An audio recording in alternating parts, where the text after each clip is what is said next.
Hello and welcome again. Class 4 में आप सभी का स्वागत है। चलिए शुरू करते हैं क्वेश्चंस के साथ। Who coined the term chromosome, यानी क्रोमोसोम का जो टर्म है वो किसने दिया था? ऑप्शन नंबर बी वेल्डर ने दिया था। कब दिया था? 1888 में दिया था। ठीक है ना।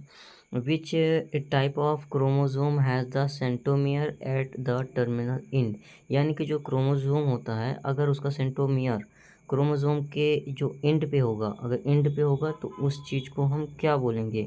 तो यहाँ पे टीलो का मतलब ही होता है last.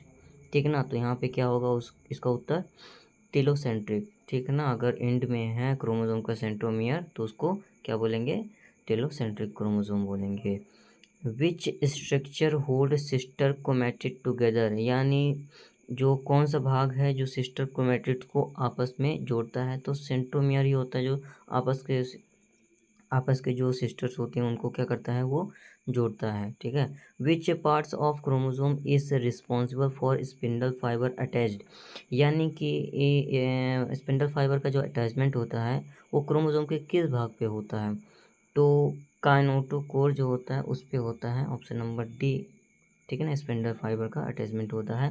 What is the function of telomeres, telomeres का फंक्शन क्या होता है? तो protect chromosome end. Option number B.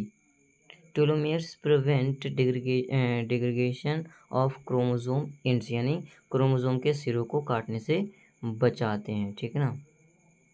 Which type of chromosome are found in bacteria, bacteria में किस प्रकार के क्रोमोसोम पाए जाते हैं? तो सर्कुलर पाए जाते हैं। ठीक है। डीएनए क्या होता है उनका? सर्कुलर होता है। व्हाट इज क्रोमैटिड, क्रोमैटिड क्या होता है? A single DNA molecule after replication, यानी कि रेप्लिकेशन के बाद जो अपन को डीएनए मिलेगा वो बिल्कुल एक धागे के समान मिलेगा, वही क्रोमैटिड होता है। ठीक है।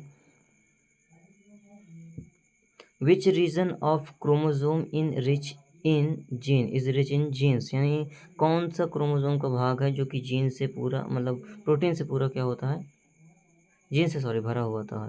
तो ये फर्स्ट नंबर यूक्रोमेटिन। ठीक है। यूक्रोमेटिन जो होता है वो लूज होता है और जीन से ही भरा हुआ होता है।